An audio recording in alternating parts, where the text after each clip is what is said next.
Bonjour ou bonsoir. Voilà, donc je suis cible de harcèlement électromagnétique et de harcèlement en réseau, gang stalking, cible d'un harcèlement global, avec des violences psychologiques et des violences physiques, par des armes à énergie dirigée et par d'autres dispositifs d'attaque et de torture à distance qui prennent l'apparence des téléphones, hein, mais qui contiennent des technologies qui sont encore normalement interdites, hein, et qui seront autorisées lorsque, par exemple, la 5G sera partout. Alors, bon, c'est une parenthèse. Aujourd'hui, je voulais faire un complément à la troisième partie du document de Jocelyne Abadi que je suis en train de lire, hein, qui s'appelle Du harcèlement en réseau au harcèlement global. Et dans cette troisième partie, j'ai abordé un paragraphe très intéressant et qui peut être intriguant pour les gens qui ne connaissent pas du tout ce harcèlement. Et de toute façon, en France, il y a très peu de gens qui connaissent ce harcèlement, pourtant ça fait des décennies, hein, qu'il est pratiqué. Donc cette information concerne le fait que des informations intimes peuvent être renvoyées à la cible via des réseaux sociaux, hein, via Facebook, via YouTube, via certaines chaînes de télé, via également, comme dit Jocelyne Abadi, à la page 10 de ce document que vous pouvez trouver en ligne, en accès libre, via donc certains personnages prestigieux, hommes politiques, avocats, acteurs, actrices.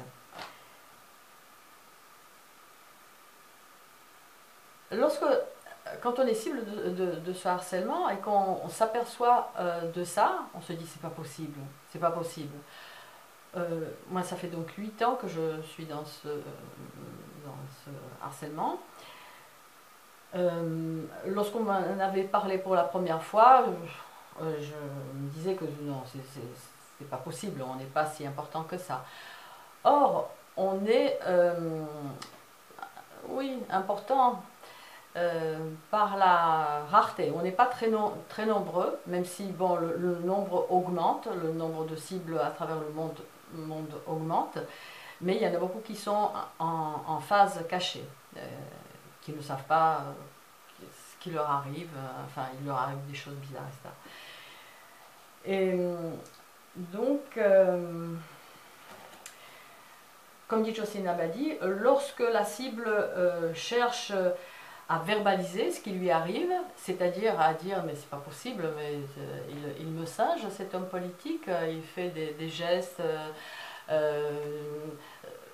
certains, enfin bref, où il fait certaines déclarations qui peuvent faire allusion à la vie intime de la cible. Intime, c'est-à-dire il n'y a pas seulement l'intimité physique, mais l'intimité des pensées, des choses que seule la cible pense, on va dire, ou sait, quelque chose comme ça. D'accord? Et donc, Jocelyne Abadi de dire, lorsque la cible essaye si elle essayait de rapporter ça, mais elle passera pour une tarée. Déjà qu'on veut nous faire passer pour des cinglés. Je suis en train de penser à un vétérinaire, dans un cabinet de vétérinaire, où la personne justement lors du confinement elle est venue vers moi, je n'avais pas de masque, puisque vous êtes cinglé, vétérinaire. Après il y a le mien de vétérinaire, à qui j'ai confiance totale. Bon, donc alors aujourd'hui je voulais rapporter un exemple, une observation, hein, je ne veux pas qu'on me tombe dessus, hein, il y a des allégations. C'est vrai que je m'étais aperçue déjà, par exemple, par rapport aux affiches. Je me suis dit, tiens, c'est exactement ce que je pensais, ou voilà, ça fait miroir à quelque chose que je suis en train de vivre. En dehors de cet harcèlement, on ne ferait pas attention. Sauf qu'on est conditionné. Petit à petit, il y a des ancrages qui se font. Et à propos des affiches, par exemple, eh bien, c'est quelqu'un dont je sais aujourd'hui que c'est un agent, hein, qui avait attiré mon attention à ça. Ah, tu n'as pas vu, regarde, tu as remarqué les affiches qu'elles parlent de notre vie et tout. Ah oui, oui, c'est vrai. Enfin bref. Donc, aujourd'hui, donc en complément de cette partie 3, je vais vous montrer certaines vidéos, certaines captures d'écran que j'ai faites dans le cadre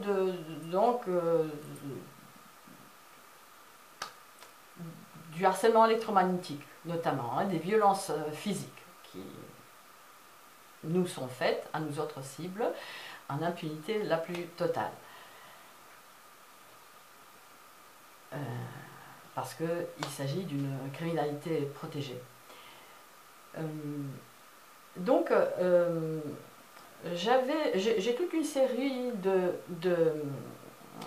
captures, de vidéos, où j'avais remarqué, lors de certains tirs, qu'il y a que la couleur jaune apparaît sur mon visage ou sur le visage d'autres cibles.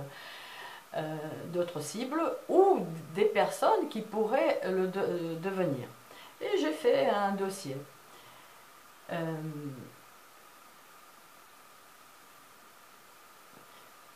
Et donc, après, je me suis aperçue,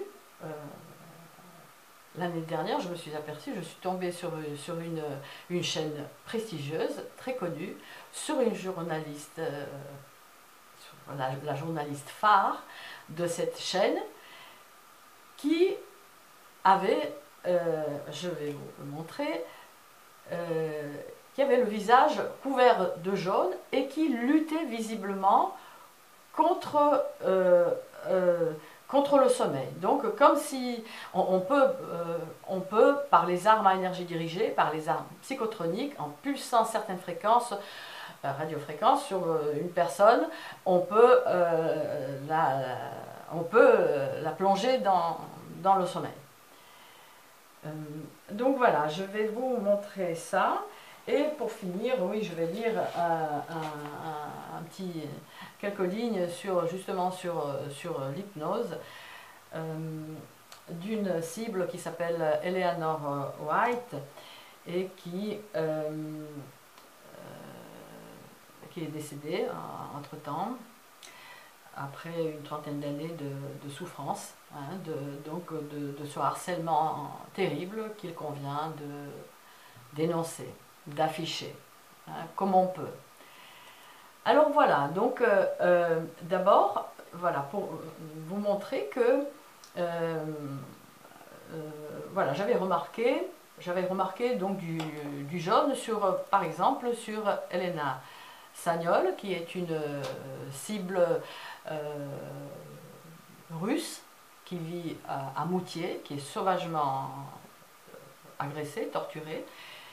Et donc lors d'une je vais vous le montrer. Alors c'est vrai que ça mériterait un montage, un super montage.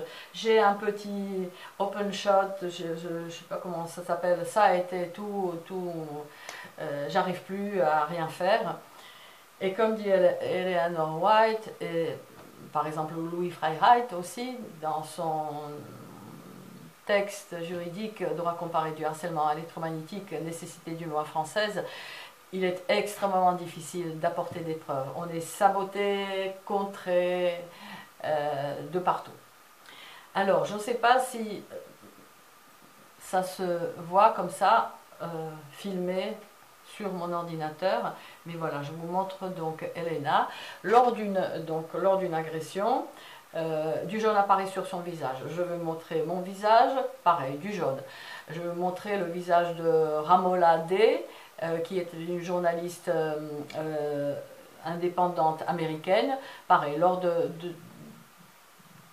d'une interview avec Frédéric Laroche, qui est une cible historique, on pourrait dire, française, 20 ans dans les pattes de torture. Apparaît du jaune sur son visage. Sur d'autres vidéos, du bleu par exemple. Hein, ça, c'est lié apparemment avec d'autres tirs. Avec Elena Sagnol, justement, on avait fait toute une galerie de couleurs liées avec certains tirs. Hein. Il s'agit de technologies militaires. À l'origine, nous n'avons pas de connaissances particulières. Nous avons que notre observation, très fine d'ailleurs, hein, toutes les deux, je pense. Voilà, pour voir qu'il y a quand même un souci. Alors, donc du jaune sur le visage de Elena Sagnol. Alors, est-ce qu'on le voit? Ça sera compliqué. En plus, le réseau, voilà, là, ça se voit quand même sur son front. Voilà, son visage est complètement, enfin, est vraiment dans les jaunes. Là, le réseau, en plus, sachant que je vais filmer, ils peuvent faire ce qu'ils veulent. Ils peuvent. Non, là, c'est pas très visible. Attendez, je vais vous montrer ici. Donc, je ferme, pardon. Voilà, là, on le voit. Là, le pourtour jaune sur mon front avec du blanc au milieu. Et ça, voilà, retenez bien, du blanc entouré de jaune, parce que ça va revenir lors de... Ça va revenir, je vais vous montrer ailleurs. Donc ici, voilà, lors d'une autre... oups, voilà. En fait, je m'étais aperçue je filmais autre chose et puis je me suis aperçue de ce truc jaunâtre, hein, lors donc d'une agression. Ça se voit pas bien. Ben, je vais essayer un jour de faire un montage, hein, voilà, de refaire un montage. Ensuite, pareil ici. Voilà, on a ici du jaune et de l'orangé sur mon visage, sur mon front lors d'un impact. Hein. Voilà, on va me dire que c'est un artefact, mais bon, sur l'original, ça se voit bien. Ensuite, donc Ramola D, lors de l'interview avec Frédéric Laroche, voilà, il y a carrément, vraiment plus clair que ça. On peut me dire, ouais, c'est le soleil matinal, oui. Hein, donc, voilà, en plus elle a du bleu ici, elle est très agressée. Hein, c'est une journaliste donc indépendante américaine qui dénonce cette criminalité ordurière. Quoi d'autre? Ah oui, Georgia. Alors, Georgia Poliquin, c'est une activiste. Elle dénonce un harcèlement par des magistrats. Là, là, ça se voit bien. Ce qui est intéressant,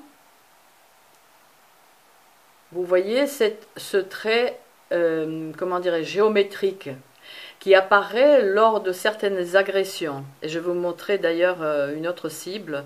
Donc voilà, Georgia, voilà, qui a peut-être été irradiée, peut-être qu'elle s'était dit, je ne sais pas si elle est... Je l'avais contactée, je lui en avais parlé de cette criminalité. Bon, elle n'avait pas trop réagi.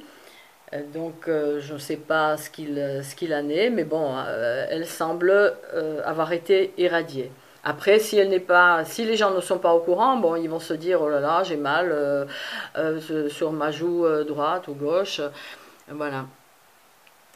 géorgien. Et à propos donc, oui, de ce trait géométrique, voici donc une autre cible, Jeanne Evgenia Adams. Lors d'une de ses toutes premières vidéos, d'ailleurs elle porte le t-shirt, voilà, Organized Stalking et les assauts électromagnétiques, et apparaissait derrière, nous on pensait avec Elena Sagnol, et moi j'ai pensé que c'était le mur, c'était qu'il y avait ici, on le voit pas, on le voit un peu, oui on le voit, qu'il y a un trait géométrique. Le mur est divisé en deux parties, on va dire. Et Jeanne a été agressée. Elle est agressée d'ailleurs lors de ces vidéos, comme souvent nous le sommes. Même si maintenant le réseau de ces criminels lève le pied parce que voilà, nos appareils numériques enregistrent, voient ce qui ne se voit pas à l'œil nu et ce qui est lié avec les agressions électromagnétiques, hein, des armes électromagnétiques psychotroniques. Ensuite, ça je voulais montrer, Georgia je voulais montrer. Ensuite, voilà, du jaune sur le visage. Alors là par contre il faut que je cache un peu, sur le visage d'une actrice qui a eu un souci définitif, disons-le, après, vous savez, cette chose-là dans le bras. Je ne vous montre pas parce que... voilà. Et... donc, j'ai vu ça sur la chaîne de quelqu'un que je suis et que j'apprécie énormément. Et puis, je suis allée chercher d'autres photos de cette actrice, apparemment, Alessia Reda. Alessia Reda, je vous donnerai le lien. Et puis, je suis tombée sur une photo, voilà, comme ça, avec du jaune. Là, ça fait presque verdâtre. Même si le verdâtre apparaît aussi lors de certains tirs. Mais là, disons là, sur la photo originale, c'est du jaune. Du jaune, bon, hein, voilà. Donc je fais à nouveau, je rappelle que je fais ce complément, cette vidéo, pour essayer d'apporter comment dirais-je, des exemples que les réseaux sociaux peuvent renvoyer à la cible ce qu'elle est en train de faire, par exemple, hein, ce qu'elle vit.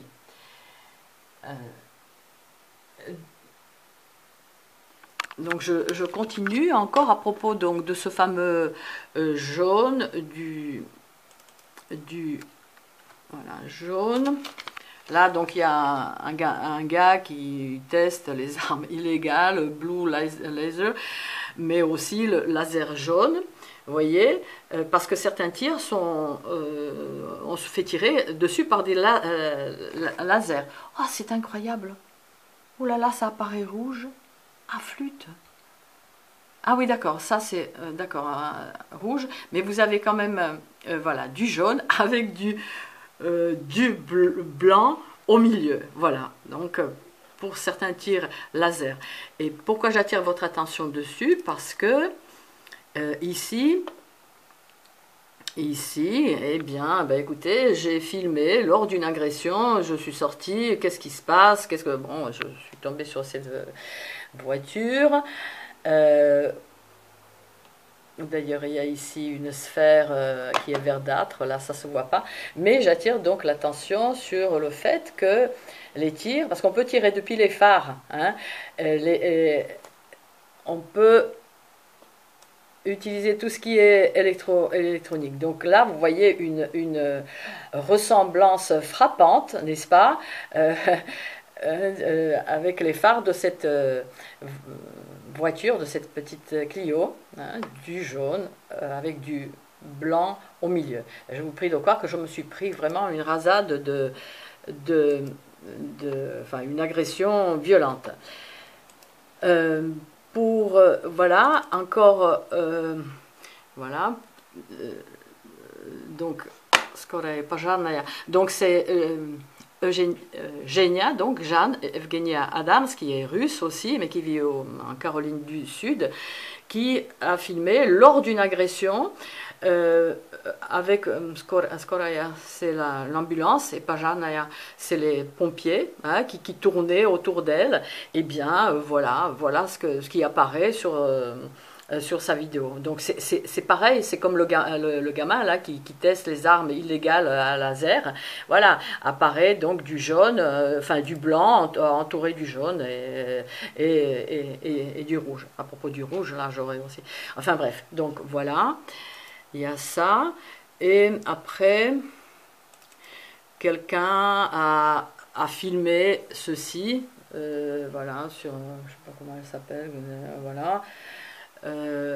Voilà, un soleil comme ça, entouré vraiment, enfin il y a du blanc entouré du jaune, que c'est pas le soleil, mais on sait, nous autres cibles, on sait que des drones se mettent devant le soleil et nous tirent dessus, afin que les rayons, par exemple, se confondent avec les tirs, quoi. Hein. Voilà, et donc arrive la... Est-ce que j'ai tout montré, plus ou moins? Ah oui, je vous montrerai encore un truc. Bon, c'est peu ragoûtant, mais je vous le montre quand même. Lors d'une agression,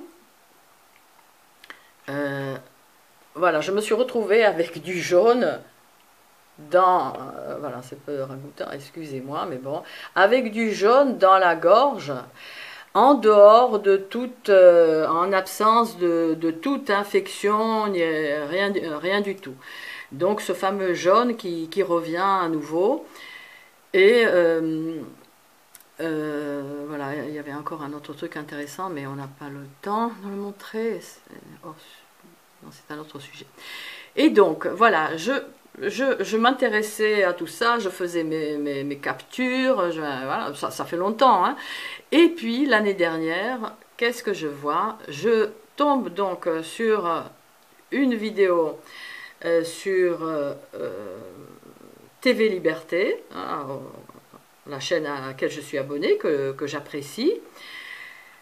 Et il y avait donc la vidéo avec la vidéo oui, qui s'appelait, j'ai oublié, pardon, est-ce que je l'ai marqué quelque part? Ouais, je l'ai marqué. Enfin bref, je vous donnerai le lien. Il s'agit de, donc, voilà, vous avez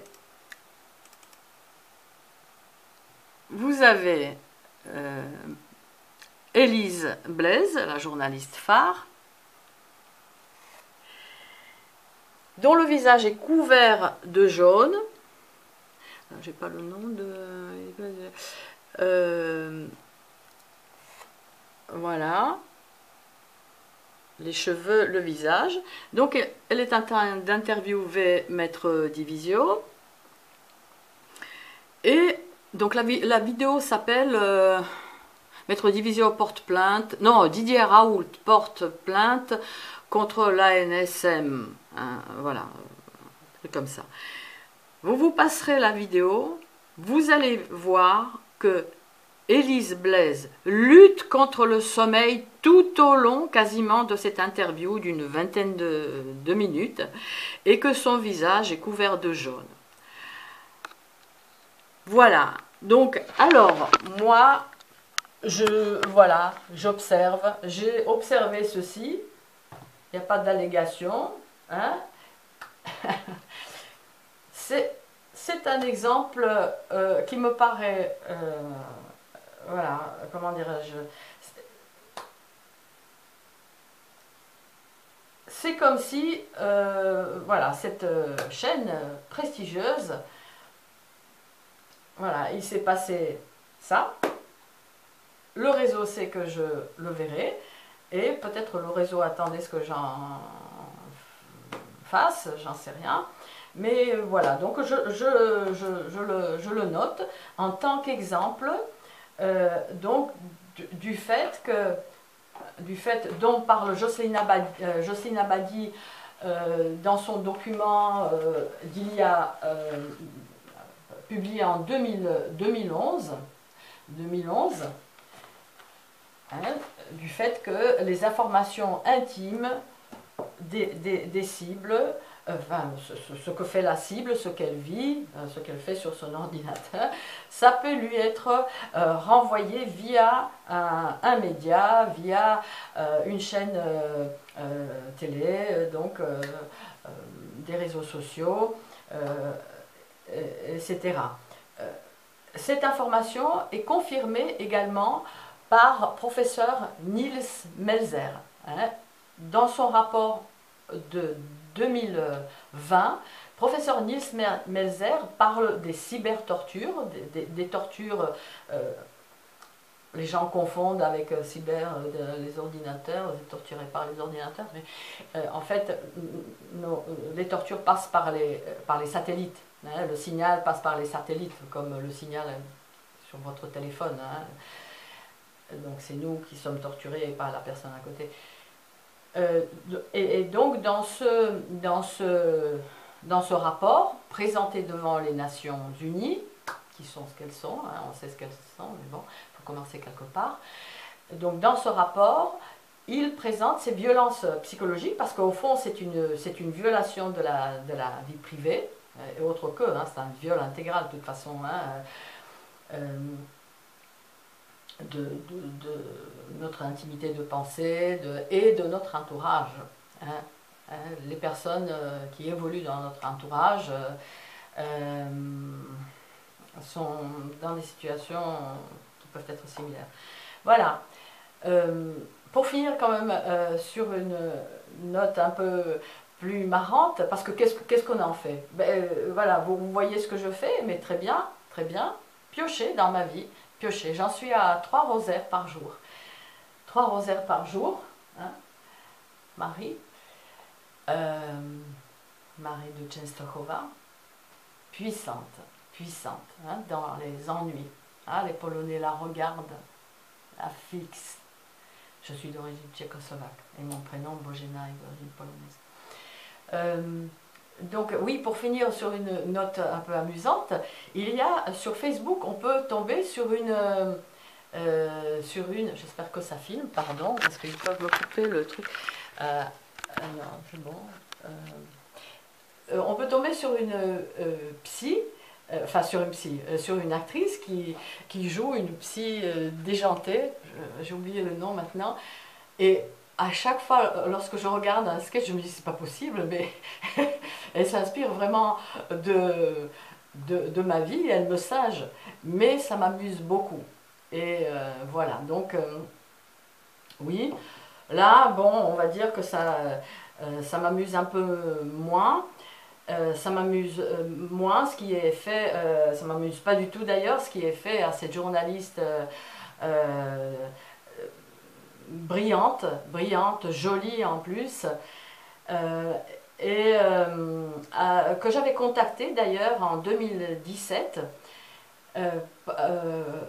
juste avant la toute première manifestation, la seule d'ailleurs, de cible, hein, à Paris, le 17 juin, ah tiens, on est le 17 juin aujourd'hui, mais 22, et c'était donc 17 juin 2017, la date proposée par quelqu'un, hein, c'était pas anodin non plus, et donc oui, je l'avais contactée pour lui demander de couvrir éventuellement cet événement, mais elle était occupée par l'élection présidentielle. Voilà, après j'ai essayé de la rappeler. La première fois, voilà, le réseau, ouais, j'ai pu l'avoir au téléphone, brièvement. Et la deuxième fois, non, il y avait un barrage, il y avait une autre personne. C'était plus possible, rien n'était plus possible. Et c'est vrai que c'est compliqué. Hein, bon, enfin bref. Pour finir, donc, concernant l'hypnose, parce que le réseau sait que j'en